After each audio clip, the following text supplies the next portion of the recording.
From the producer that's dominated the first part of the conference today to the marketplace, to the marketplace which farmers have to address and which consumers have to go to.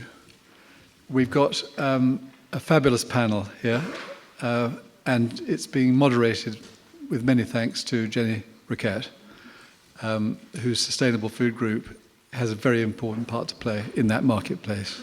Thank you very much, Jenny. Thank you. Welcome back, everyone. Do you know it's actually World Food Day today? So it was a very relevant change of date in the end. And I think this session is very much about the policy in practice and that question about, how do we really make this work as a business, looking at climate, nature-friendly farming as a viable enterprise. I'm from Shropshire Good Food Partnership, where we're looking right across the food system. How do you create a food system that's good for people, place, and planet? And I think, we've talked earlier, we've got inflated, cost of living, we've got the climate crisis, nature crisis, we've got, issues around national food insecurity and, community food resilience. And we really, to resolve that, need to be taking a systems approach that's looking at food in terms of the contribution to physical health and social well-being, the economic security and livelihoods, and the role it can play in environmental regeneration and shift to net zero. And we can only do that through really working together. It's that power of collaboration where we can really bring that sort of collective wisdom and agency to bear. So these kind of events are really valuable for that, and great to see the quality of the sort of questions and discussions in the first session, and we're actually going to have a lot more time for questions this one, so I'm not going to sort of talk anymore, just introduce the panel here. So we've got beef and sheep farmers, Marc, Geraint and Hywel, and Mick is bringing their experience from sort of vegetable farming, and Christopher, from who heads up the Rare Breed Survival Trust. So I'm going to ask each of them to share for 5 minutes on, how can we make sustainability pay, to talk about their approach to sort of farming regeneratively, where they're at, sort of in that path to sustainability, what challenges there are, how that shift's affected their bottom line and their routes to market, and we will then have a conversation and open to the floor for questions. So maybe, Hywel, are you able to kick us off? Yeah, thanks, Jenny. As Jenny said, I'm Hywel Morgan. I farm in Modderby on the western edge of Brecon Beacons, and mixed beef, sheep, hill upland farm, and I'm a second generation farmer there, but my great-granddad and my grandfather, my great-great-great-granddads, etc., all farmed locally. So the reason I'm probably here today, because I changed my farming system about 5 years ago. I wanted to be more sustainable, and I wanted to produce good quality, healthy food in the process. I got 2 children, and I wanted to leave them a legacy as well and give them an opportunity, which is a challenge going forward with succession and the transition of everything I'm doing. And so how do I get into this was 3 of the people that helped me get into here. 2 of them are on the stage previously. Dave Ashford, believe it or not, Dave, and Patrick Holden. Just watched and learned and listened to what he was doing. And Geraint Powell just read his Nuffield Scholarship. So that journey started 5 years ago. I've done various things since. I've just become the Nature Friendly Farming Network chairperson this week after being on a steering group for nearly 2 years. So they're a big help for me to do what I want to do. And just being sustainable, work with nature, the natural resources I've got on my farm, and produce quality, healthy food, I think, which in turn helps human health, which is a big plus for me. If you can help the NHS as well to reduce the burden on NHS, which I think as a farmer, maybe we should call ourselves farm-assist sort of thing, not just farmers. And yeah, so my kids are important to me. I'm also a granddad, so looking after the farm and trying to make it sustainable is key. I sell direct to farm to add a bit of extra value to my produce. I sell beef, some lamb, which has got its own challenges. One being how close the abattoirs is. Don't know, there's a trek to go to the abattoir. There's a cost, fuel cost, energy cost is putting everything under pressure. So I cut back on inputs to start. Just people told me just to be careful what I'm doing, but just to reduce, I thought, no, I'm going to do it whole hog. So I cut back fertilizer straight away, cut back feed, cut out fertilizer altogether, reduced feed on my farm, bought in feed, stopped using chemicals, sprays, etc. I used to grow Swedes, sort of thing, and now I just conserve grass for grazing sheep over winter. I've reduced sheep numbers, increased cattle numbers. One of the reasons I reduced sheep numbers is the amount of lamb gets consumed in Wales, which is a shocking statistic, and trying to be more sustainable with my beef production, which a lot of our cattle live on the hill. Free grazing is common land, is free grazing most of the year. I do conservation grazing as well for various landlords. I've now started to help some of those landowners to introduce cattle to their own holdings, so help them to become cattle farmers or active farmers themselves. Rather than me take over somebody else's land, I think it's important I can help somebody else manage the land. So I've started doing quite a bit of that last few weeks, so it seems to be going well. I might even sell them some cattle, so it's a win-win sort of thing. And yeah, so going forward, yeah, it's a difficult one. As we discussed in the first session, why do I want to be a farmer? And how do I make my business successful? And it's a good question I keep asking myself. We could work hard and very little return. Feeding a nation and the world isn't sort of my job. Feeding my family and community is what I want to do. I think I'll leave it there, Jenny. Great. Thank you very much. We'll pass over.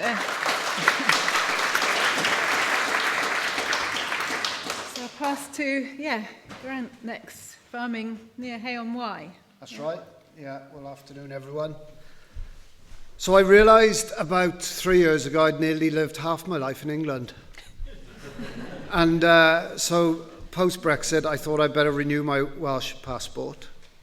And after farming on the Cotswolds for 20 years, I decided to move back to Wales to farm.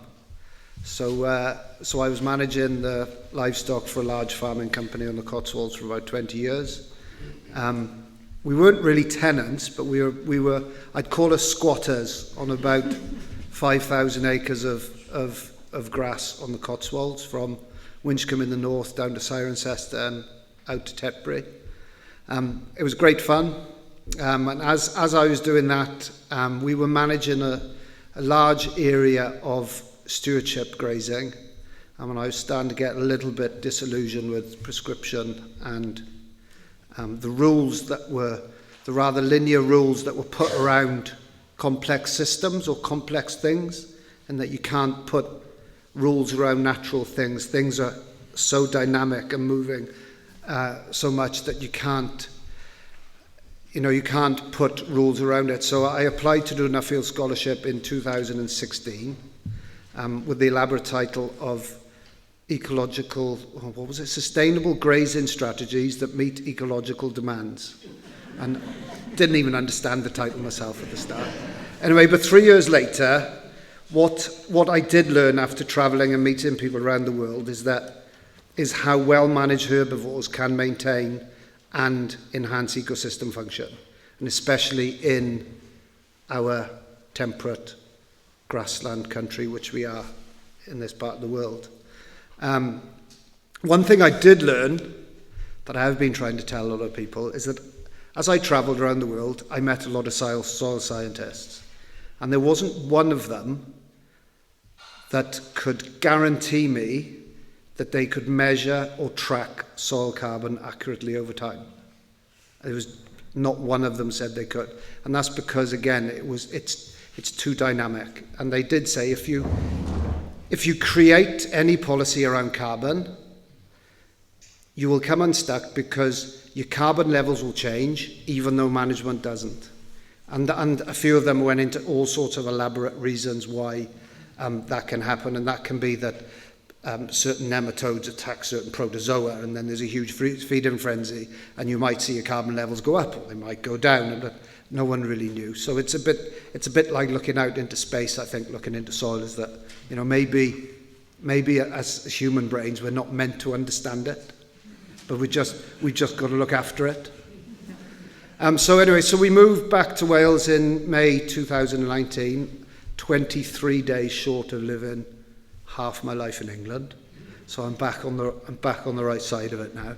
So we came back to manage Gabalva farm for the Guest family, and there's various things going on the farm. We have orchards, there's a ceramic studio, holiday cottages, herd of beef cows, flock of sheep.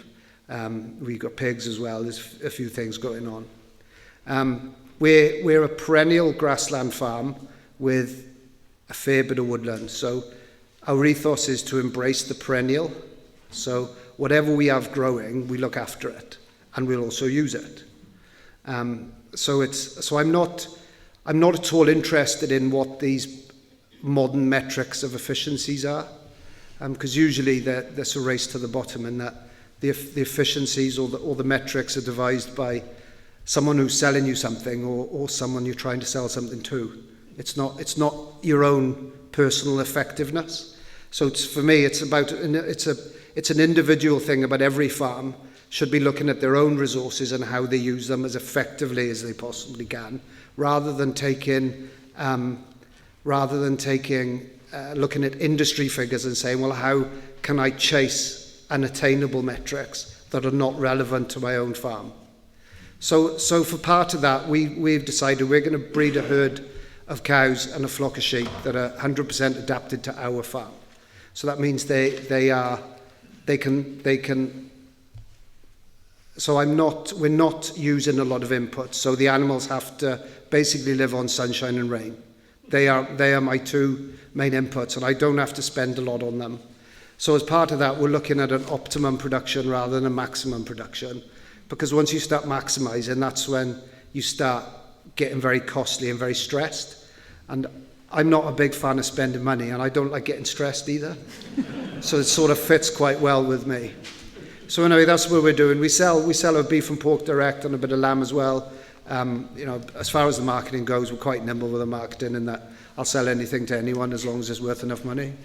And if you don't want to pay the money, then you won't buy it. It's as simple as that, isn't it? So I'll probably leave it there, and maybe it gives a bit more time for questions after. Great, thank you.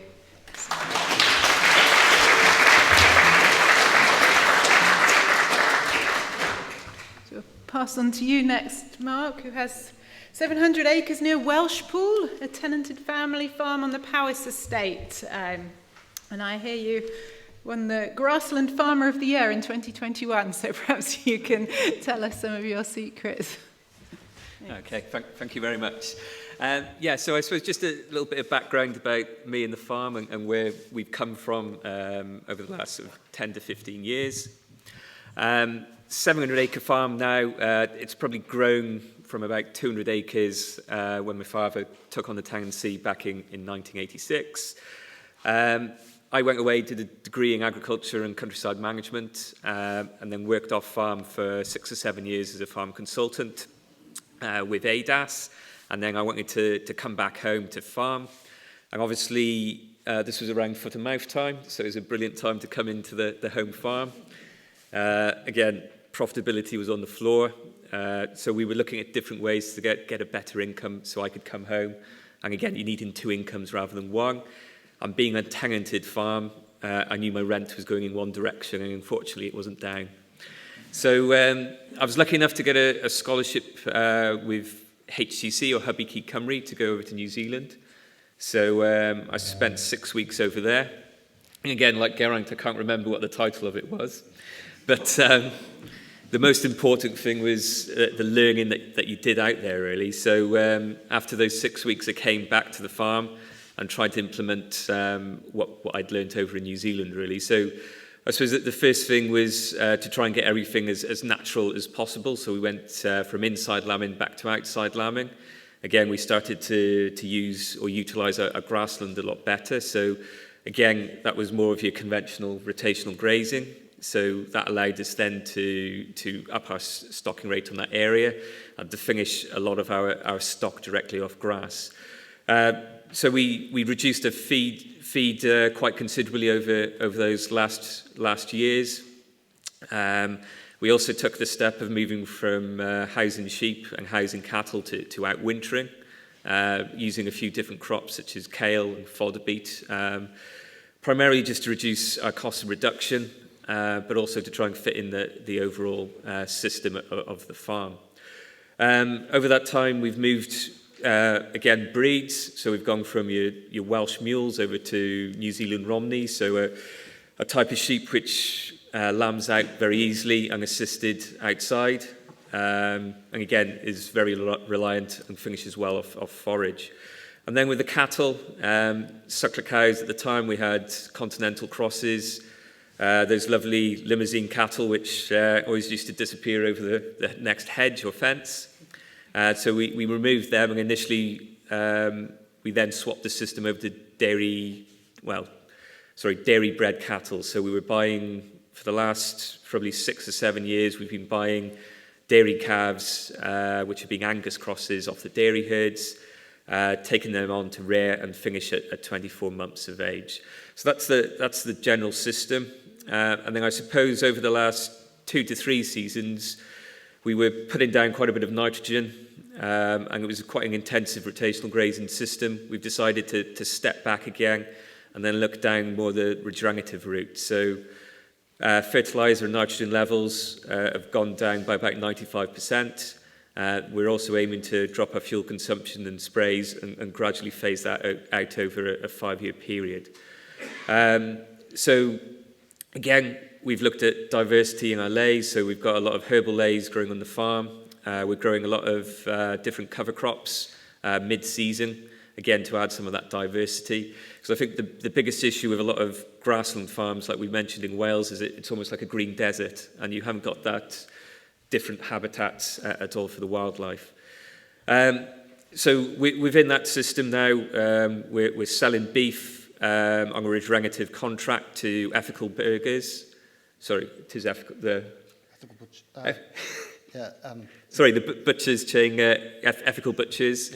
Yeah. So sorry, meat goes into there, and then I've forgotten the burger chain we're going into as well, which is typical. So I'll think of that coming up in a minute. But as part of that, we've had to take quite a few metrics on the farm. So 20% of the ground has had in-depth soil samples done, carbon, organic matters. We've been doing soil structure, worm counts. And again, I can't do this, but luckily we've had an ecologist come on to do this, and he's able to tell me the birds and wildlife while he's doing it. So he can tell if they're in song, he'll tell us exactly what's in the surrounding area.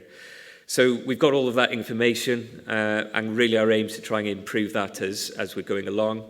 And again, it's been quite a steep learning curve, but hopefully over the next few years, I suppose our aim is to build up that organic matter, that carbon in the soils, and again be that little bit more regenerative across the whole farm and the system. Okay. Thanks, Mark.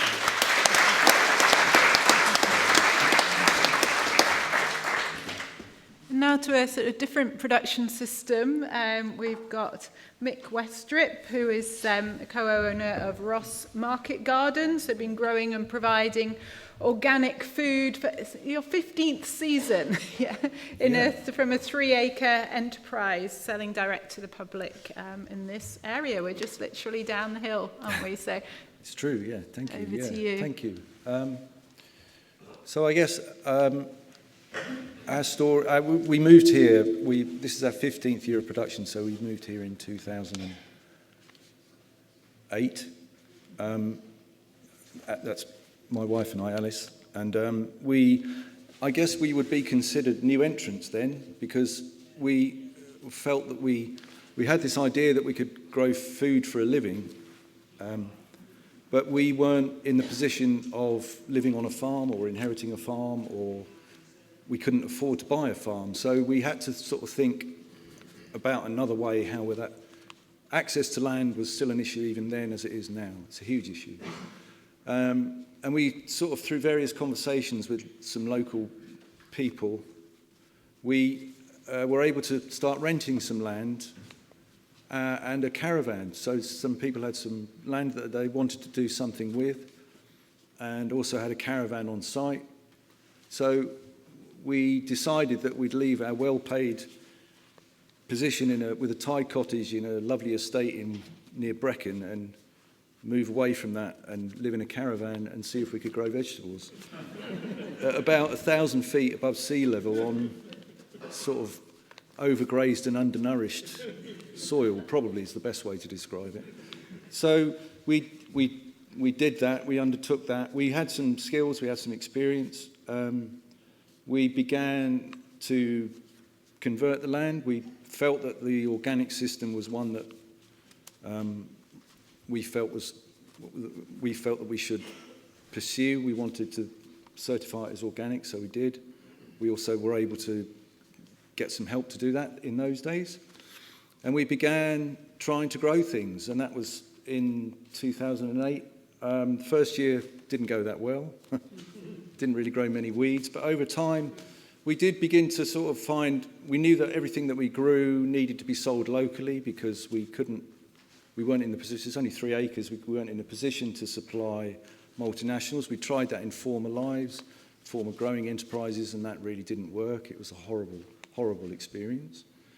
So we knew that we needed to sell everything locally, and we just kind of turned up in a car park one day with a wallpaper paste table and some stuff that we'd managed to grow. And then people seemed to turn up, There was a feeling that if we did this every week, people would arrive, and they did, and they still do, and that's pretty amazing. So that's where it began, and then gradually things got better. Gradually the soil began to behave in a different way, and this year, I know we've touched on the soil topic, but this year, I can't, even personally, to look at what we've been able to grow on that soil this year, it's been a truly transformational feeling. The fact that we've worked really hard at getting soil in the state that it should be in can actually provide food, and it doesn't. There's a classic thing of, it's 1,000 feet, you can't grow vegetables at 1,000 feet. Well, you can. You just have to apply yourself and give it time. And time is the enemy of all businesses, but you do have to give yourself time. And 15 years in, we are growing, we're very lucky, we're growing some very good vegetables within that rented land. Just quickly to touch on the way that we sell that, I think we sell about 95% of what we grow within 5 miles of here, so it either comes here or it goes to Prestine on a little box scheme that we've got. And from that small wallpaper paste table in the car park, about halfway through that, we turned into a market stall. That got bloody hard work, so we thought we should be in the town permanently, and we were able to rent a premises. which we shared, and then we developed that into a shop that now sells 95% of what we sell is organic. We still feel that that's what we believe in. And we can direct sell everything we grow, as well as bananas that we buy from an organic wholesaler. So everything else that we source to provide everything, or as much as we can, is sourced from an organic wholesaler. So we've kind of kept that organic theme. We still support other organic producers. And that's kind of where we got to. And with the help that we've got, in terms of sustainability, we also really need to program in the human sustainability in terms of how it affects people and how they can turn up every day and do the same job in very, very hard conditions. And until we start talking about how they're going to do that, I think there's going to be some problems. And where was I going then? I can't remember what I was wobbling on about. Anyway, so sustainability and relationship is the other thing. I think that as anybody here, that one of the sort of the strongest and sort of underrepresented cause of any enterprise is relationship with your customers. And we've been able to sort of really develop that and take that along with us. And I think that, and again, that's another thing that perhaps doesn't happen with larger retail establishments. We'll call them that. So, yeah, I probably ought to stop there, really. Brilliant. Thanks. Thank you.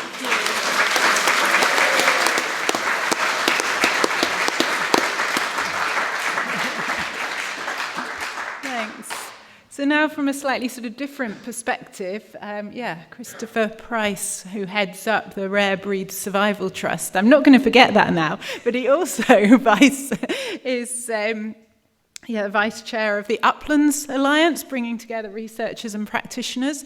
So perhaps, a couple of the farmers here have mentioned sort of optimum breeds and the adaptability that I presume some of our sort of more traditional kind of breeds would bring.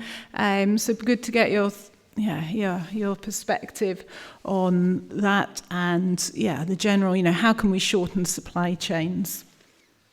Okay, thank you.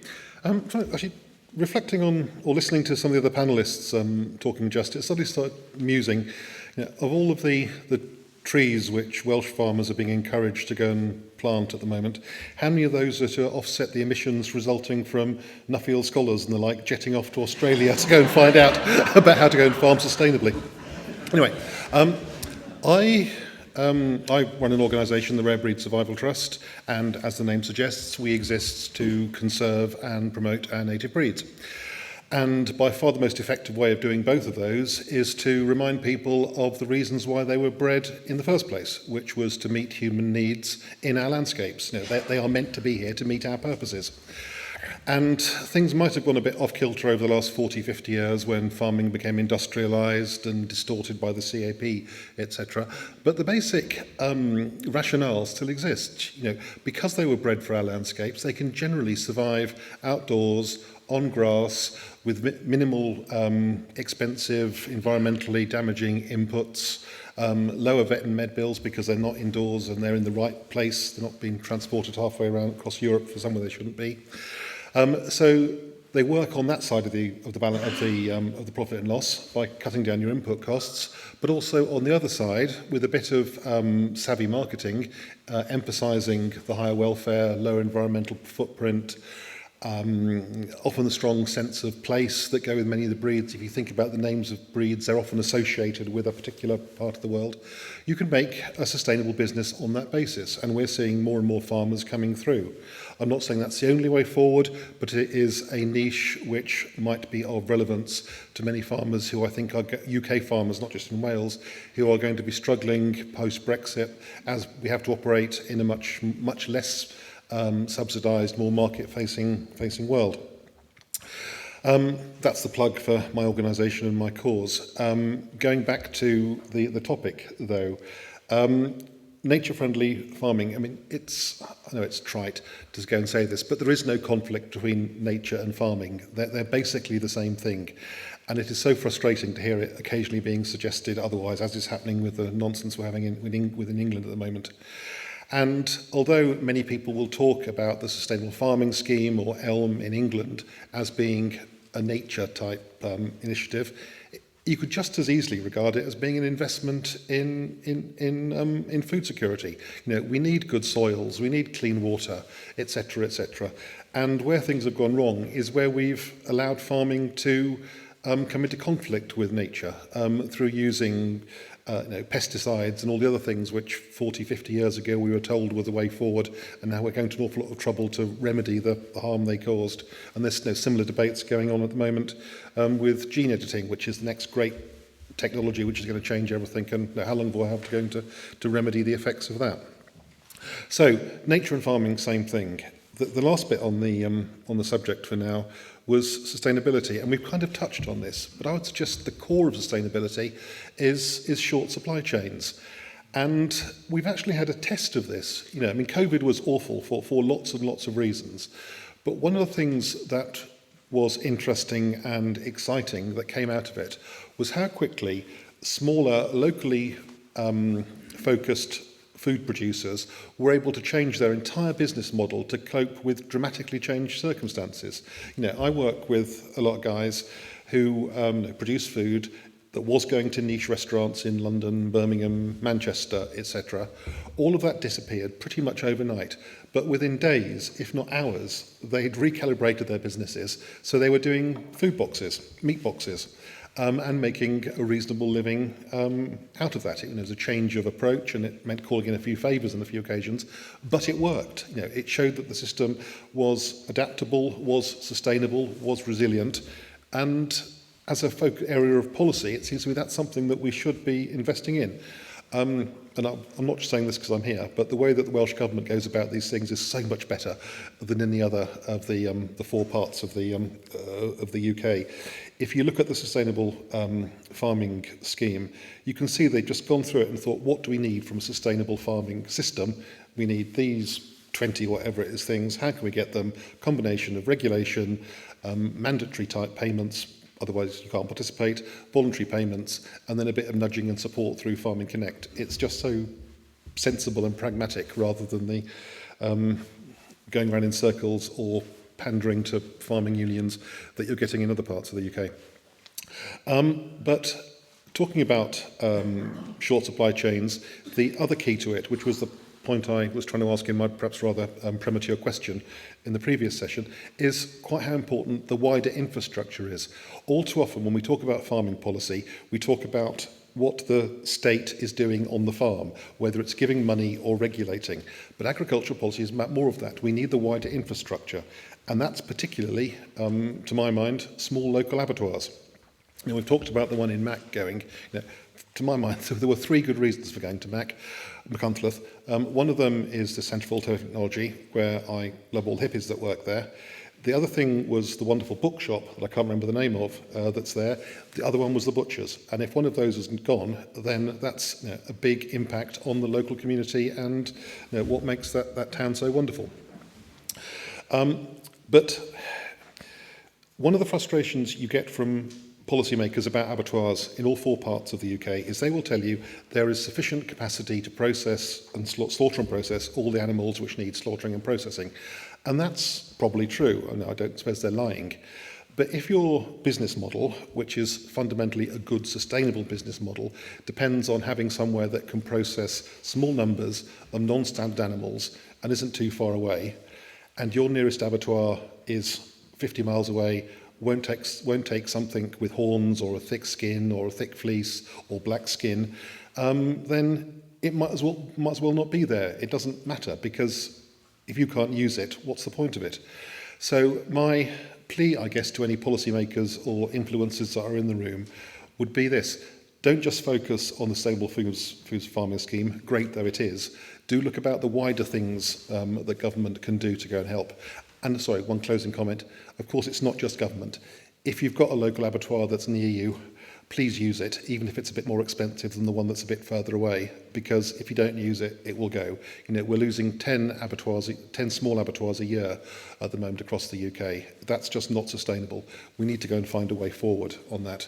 And maybe, because I've been talking for too long now, we could talk a bit about what interventions could take place later in terms of changing the regulations or the enforcement mechanisms or capital grants to get abattoirs over the line going forward. Thank you.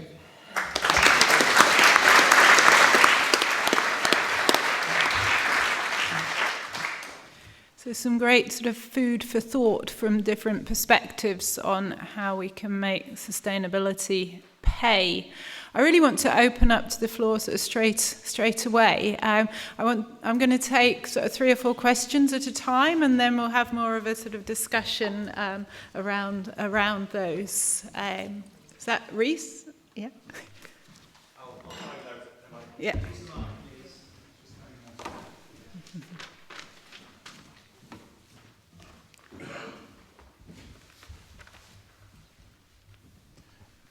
Just a question about transitioning, I guess, from conventional or intensive systems to more regenerative ones. If the speakers don't mind talking a bit about that transition, how they found it, how long did it take?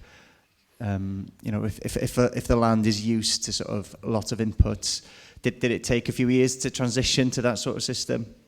And also, just something that we haven't discussed yet, which is, I think, an issue in the sector, is sort of peer pressure as well. How did your sort of neighbours and peers respond to sort of a shift towards more regenerative farming, which might be at odds to the sort of direction of travel from, or how farmers are historically or traditionally encouraged to farm?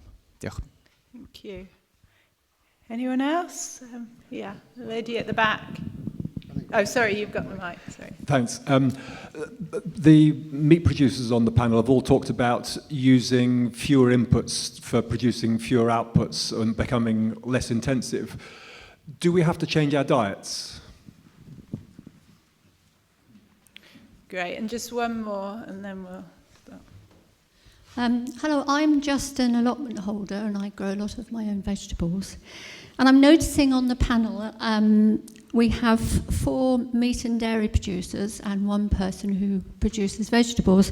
And I have a great deal of admiration and respect for every single one of you of what you're doing. But is there not a potential within your farms to somehow diversify a little bit more into producing more vegetables? Because as far as I gather, Wales produces a very, very small percentage of its own fruit and vegetable. I think it's, if I'm right from listening to Country Focus, it's around 1 or 2%, but I might be wrong, but I know it's very low. And is there the potential, seeing as Mick grows his veg on a sort of very a hospitable area, whether there is the potential there for you to diversify more from the meat and dairy to more vegetables? Great, thank you. So questions around transitioning, peers, the meat and diet, and diversification. Mick, could I ask you to sort of pick any of those and respond? Okay. So the soil transformation question, I think when we looked at, when we looked at the fields that we were taking on, I think we thought, okay, this is probably going to take 5 years to get this.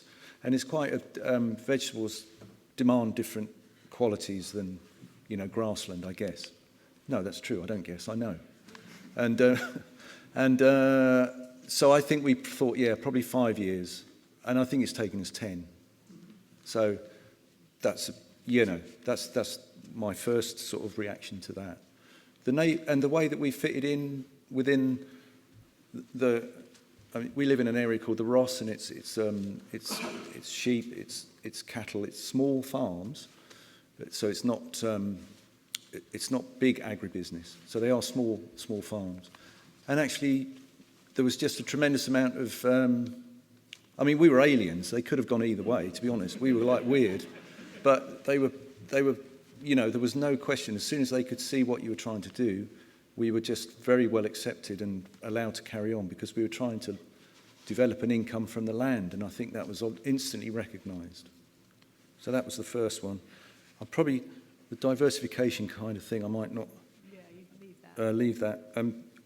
But more vegetables, yeah, again, but I think we still have to cover this thing of the market. And until the market becomes actually real, until the market isn't based on external slave labour inputs from wherever, there isn't going to be the opportunities for people to grow leeks. We can't sell leeks in our shop for what? You can buy vegetables in Aldi, organic vegetables in Aldi, cheaper than we can buy organic veg from our wholesaler. So there you go. I'm not sure you can still buy organic veg in Aldi, can you? No, right. Thank goodness for that. Marc, your thoughts? Yeah, so I suppose just starting with, how we've gone from more intensive back to regenerative, really. So again, probably the nitrogen situation's helped with the sheer cost of that. Economically, it's just not viable to put it down. So just for a beef and sheep producer, we've got an output per animal, say beef animal, of about £2 per day. A dairy producer's up at about £10 per day. So they can carry on chucking nitrogen down and get the benefit from it. So we cannot do that anyway. I think a lot of beef and sheep farms have generally got clover and legumes in that system anyway. So that's a big help. But again, it's getting those grassroots and clovers back up and functioning properly and searching for nitrogen, phosphate, potash, and other the nutrients, which is going to take time for those roots to develop that. Again, I know I shouldn't really say it, but there are ways of cheating as such. So we're looking at on new reseeds. We're looking at adding fungi and nitrogen fixing bacteria. So then that's enabling us to increase that biology quite rapidly. And again, a lot of direct drilling, putting in clovers and different legumes and different species, again, to help that diversity of mix and increase that biology. So that's a big helping point to it. But again, I think it's going to take a good 2 to 3 seasons, again, to try and get that functioning properly. And, the get out of jail card we haven't got is, it's always nice, those legumes don't get going in the spring. It'd be lovely to go stick a little bit of nitrogen down to get everything going, but that's when we're going to be a little bit slower going. I think in terms of, like we mentioned, outputs from beef supply, really to be economically viable, we're having to drop that production back to where we were traditionally. So we were aiming for a ton of live weight per hectare. That's going to come back to probably 3/4 of a ton or even 500 kilos per hectare throughout. And really, we're trying to balance those input costs. So fertilizers, fuels literally doubled overnight. So, we've got to work out where we are. And if that means destocking, and again, if that means less beef's going to be available in the open market, that's where it's going to be. All right, over to you. So as far as diet goes, just stop eating processed crap. Like, it's as simple as that, isn't it? Eat fruit, eat vegetables, eat meat, eat a bit of dairy. If you don't eat any of it, don't worry about it. But don't eat something out of a supermarket that's been made by a food giant that says this is better for the planet because it's plant-based. If it doesn't look like a vegetable, it's probably not a vegetable. Yeah. As far as the transition goes, we were the overall business on the Cotswolds had diversity and soil health at its core. So there was a lot that we were doing on the arable side of it that was looking after the soil as much as we could when we didn't own the land, because it was a large unsubsidized business. So we were, if we didn't make a profit, we were gone. There was no subsidy in the business whatsoever. And I suppose I would say that in doing what I'm doing now, the owners of the farm were looking to be less extractive and protect the natural resource base for the future. And I was looking to farm in a way that was less extractive and protect the natural resource base for the future. So it was quite a good fit in that respect. without divulging too much information, we obviously don't have a land cost on the farm because the farm is paid for, but there is a labour cost. And, you know, I do like to get paid. You know, this, for me, is that's quite an important part of it. But I can see how on a lot of farms, if there's a land cost and a direct labour cost, then it's very difficult to drop production, even if that extractive or that more industrial or more intensive level of production is damaging to, you know, is damaging to the environment maybe, or it's not quite as profitable. But you've got to remember that if a business has a lot of debt, the bank takes a first charge out of turnover, not profit. So the bank cares nothing for profit. It just wants its first charge out of turnover. So if you have a business that has a lot of debt, then it has to have a high turnover, which generally means a lot of production. And there is quite a high level of debt on farm. I can't remember what the other question was. Oh, peer pressure. I don't care. Peer pressure is like saying you're scared of getting talked behind your back by dead people. Do you know what I mean? It means nothing. Yeah. You know, was it tradition is being fearful of what the dead say. Yeah. Just got to crack on. Yeah. Yeah, I mean, it can be positive and negative, can't it? That sort of peer pressure. Yeah. What do you think? Yeah, transition, I think from being conventional to where I am now, I'm not quite there yet. It takes about 5 years. So hopefully by next year, I'm pretty where I want to be. For example, when I cut out fertilizer, bagged fertilizer, I went from 7 bales an acre to 4 bales an acre, making my harvest. And my contractor had the pleasure of telling me that the next door neighbour already had 7 bales and I was down to 4. But anyway, as time goes along, I've caught up my next door neighbour, and I think this year, even though he'd put 2 lots of fertiliser down, I still beat him, so I'm quite chuffed with that.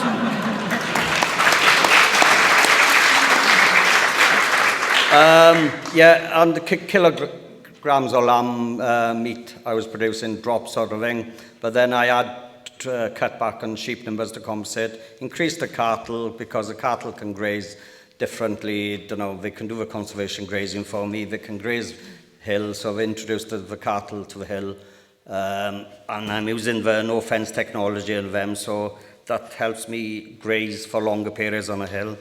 And the clover, once I stopped using fertiliser, the clover just appeared sort of thing. I thought I hadn't used clover, even though there were some people in the room selling it sort of thing in a bag, but I eventually found I could grow it without planting it and buying it sort of thing. It's surprising what the seed bank in the soil is tremendous. It'll just be there sort of thing, just give it time sort of thing. Peer pressure,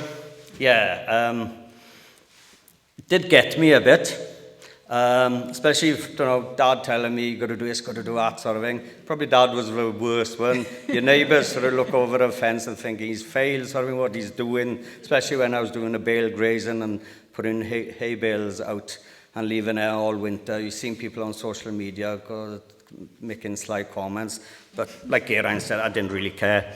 And when I was telling people, like this year, they were talking about price of fertiliser, sort of thing, and I said, I haven't used any for about 4 or 5 years, sort of thing, and the looks I get as if, oh my God, isn't it? And I think, honestly, it'd be easier if I told my friends and neighbours that I'm gay, I'm coming out of a closet, I'm telling them I'm giving up fertiliser.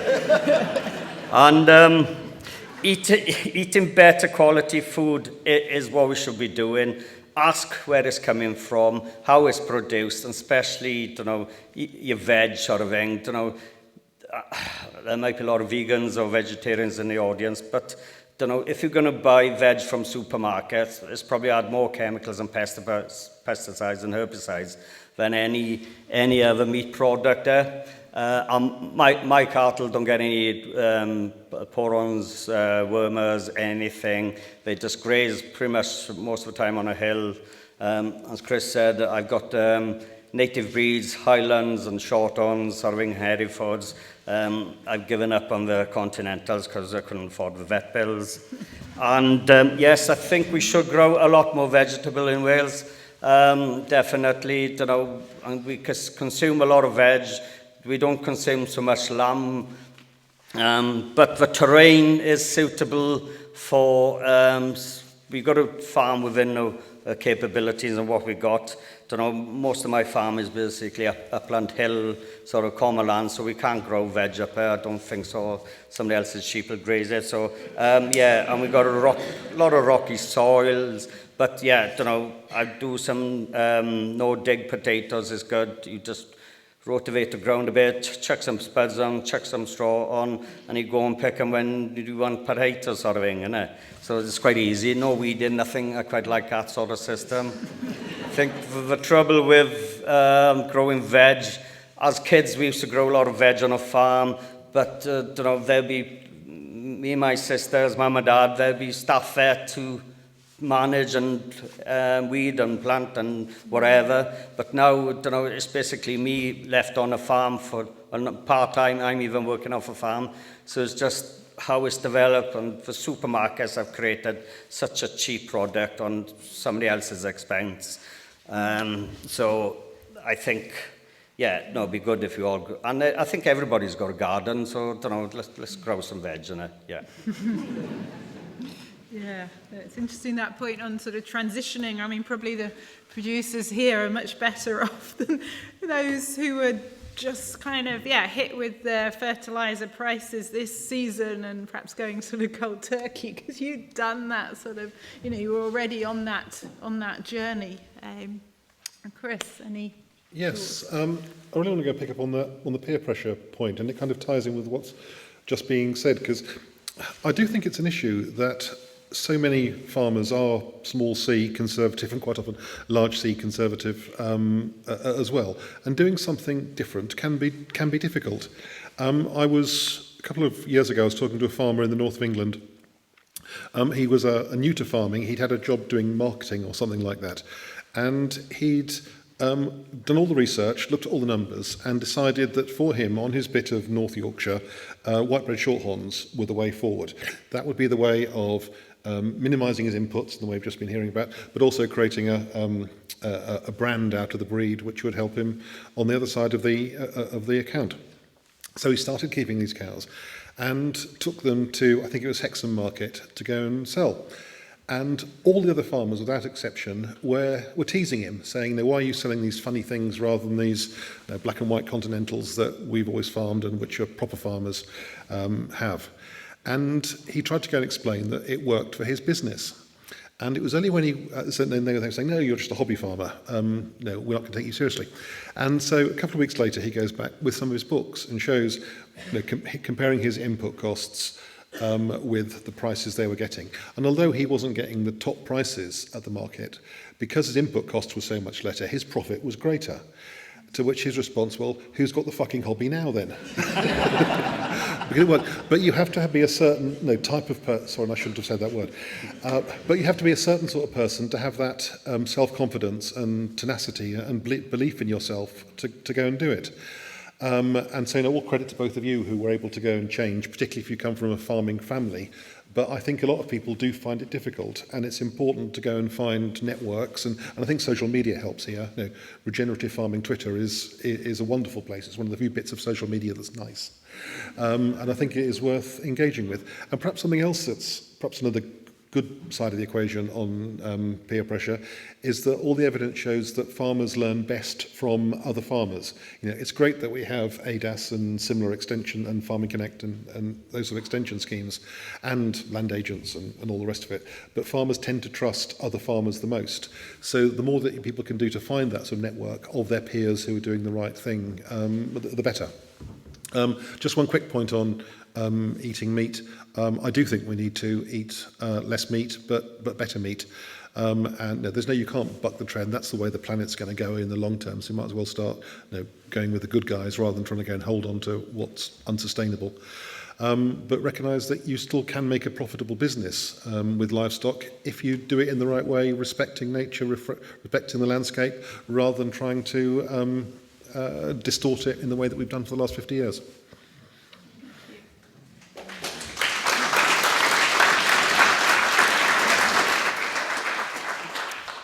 certainly as a sustainable food sort of partnership, one of the key sort of roles that we play is sort of linking farmers, doing visits, letting people see and learn, because people prefer to learn from a farmer, and especially sort of in their local area. So we sort of help that happen. And also I was going to say the sort of less but better quality meat is also sort of our message. A bit risky say that here. Just eat loads of good quality meat.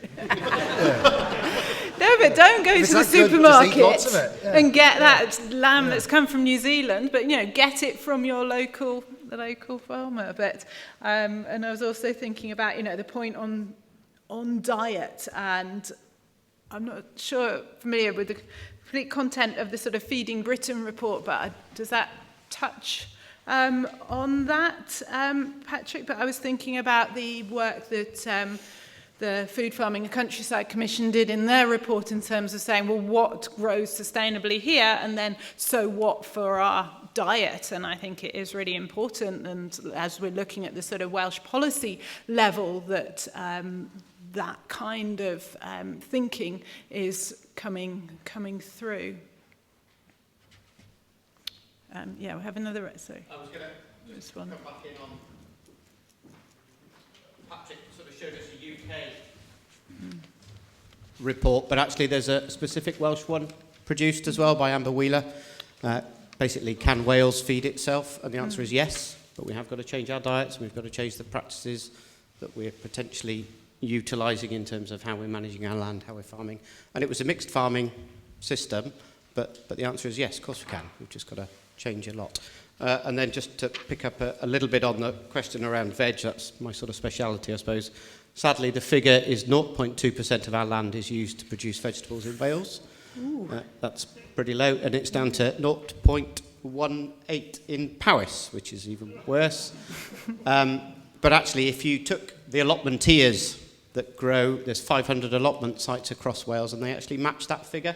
So in terms of domestic production, we're at the same scale as conventional production in horticulture, which is a positive move. But I would argue the reason currently is because if you produce horticulture on your farm, you're penalised under the CAP reform system. So you have to take that land out of CAP payment. So if you've got orchards or you've got vegetables, you lose your subsidy. So why would a farmer currently produce veg? Well, the answer is you wouldn't, because I'm going to lose my system. But through SFS, that hopefully will change. So that's a positive move. Thank you. Great, that's good to know. Right, open for the second round of questions. Okay, guy with the mic. Just, really interesting to hear that the human health aspect is coming into the conversation here. And I almost feel like we need somebody from the NHS or from a nutritional background to really help support some of the evidence that's coming out. And Gavin Newsom in California was mentioned earlier, and I know he had a lot of pushback from policymakers in the US about his food policies around getting free school meals out to kids and things like that. But he was using evidence that showed reductions in fertility rates, reductions in IQ rates in areas where there was only very cheap kind of American feedlot produced beef and food like that was available to those populations. So it really goes to show that there is evidence out there that supports the production of high quality food, and how that then results in a higher health status within the population. And that's a very strong part of the argument for increasing the public awareness around that and persuading them to buy that higher quality food at a higher cost. So how would the panel respond to questions that come from public around the cost of better quality food? Right, I think there was a cluster of questions there, wasn't there? Thanks, can you hear me? We're sitting here in Powys. We're within 100 yards or so of Shropshire and a mile or so of Herefordshire. And I just wanted to ask the question, across those three counties, there's somewhere in the region of 45 million chickens being farmed. And chicken hasn't really been mentioned yet so far this afternoon. So I just wanted to ask how the panel feel intensive chicken farming fits into sustainable farming and farming with nature. And one more.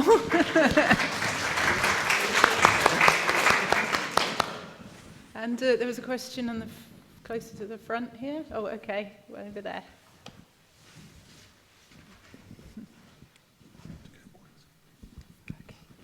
I was just interested in, as you're all changing or have changed farming systems, where you change something for a positive effect, you sometimes get a negative effect against what you're trying to work towards. Marc, just using your enterprise as an example, because I know a little bit more about that. For example, outwintering on fodder beet, good, because you're producing more of the your feed on farm. Bad because of soil damage and general environmental difficulties. So I was just interested in hearing about how you balance off the positives of a direction against the negatives that almost inevitably come along with it.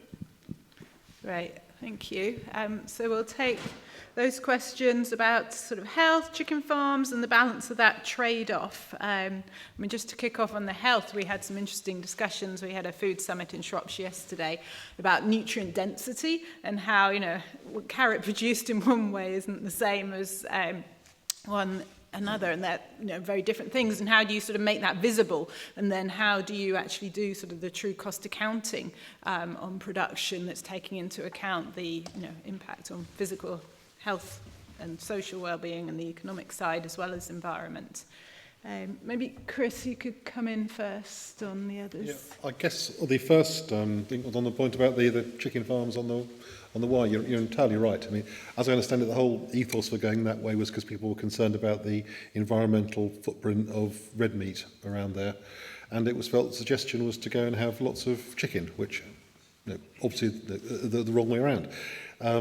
The way in which those animals live is dreadful. As I'm sure most of you know, they spend more time in the egg than they do alive out of the egg. The welfare is dreadful, the pollution is dreadful. It's sort of the antithesis of everything that farming should be about. So the sooner that those businesses go and are replaced by a few cows wandering around in trees, the better, to my mind.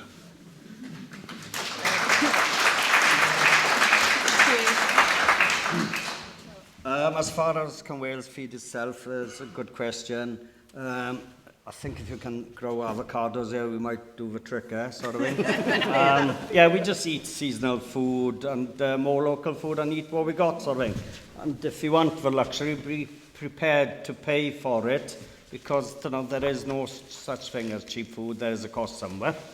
Dr. Zoe Harcum is doing a lot of good work with food health, with healthy eating, etc. Well worth looking at her work. And a lot of people think food comes from McDonald's, perhaps I shouldn't quote the word, but yeah, so be careful about that. Chicken sheds, no from me. It's a disaster on all accounts, disaster for public health, environment, everything, climate, even the farmers, well-being. I'm not sure if it works. I probably get bollocked by chicken farmers if I say that to them, but yeah, it's not for me, and it's just bad for everybody. And even as a red meat producer, a lot of the younger people are eating chicken, sort of thing, rather than red meat. We could raise the meat consumption of lamb, for example, in Wales if we stopped eating so much chicken, sort of thing, which is, to me, is much better for environment and public health, especially if it's sort of grass-fed, as our levy body seems to highlight, sort of thing. Positive, equals negative. I think it's just work with nature and you can't fail, sort of thing. I suppose the one negative of my system, I feel like I got more time on my hands to do some other things that cost me a bit more money. So, yeah, so that's probably the only negative, yeah. Right. I just realised we're running over a bit. Can I ask you just a few words kind of to respond to those and wrap up? The big chicken debate. I guess a business only reacts to market demands, doesn't it? Mm. So there's a demand there, and the market provided it. When I used to farm on the Cotswolds, in any one year we might grow 2,500 acres of first wheat. We didn't have a chicken shed within 20 miles of us. So those companies were quite clever where they went to sell the dream. In that, we could have built chicken sheds on the Cotswolds, but no one wanted it. But they knew where to go. And I think there's probably other things higher up that food chain, if you like, that probably should be called to task more than just the farmer that was looking to maybe keep a son on farm.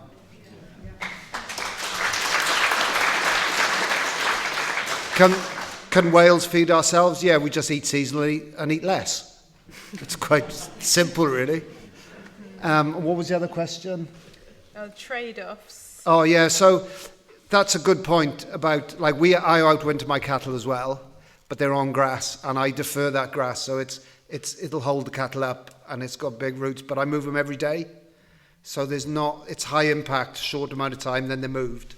So that I'm not sure in the true letter of the law would that be described as poaching, but as far as I can see, as what the results of that is the following year, it has a positive impact on the ecology of the grass and the soil rather than a negative one, simply because it was a huge amount of impact for a short amount of time, and then they move on, and that's how animals move in nature, isn't it? So, yeah.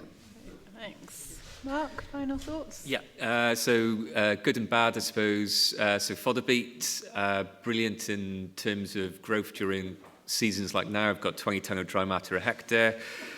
Grass growth this season has been about 40% of average, so I'd be screwed without it.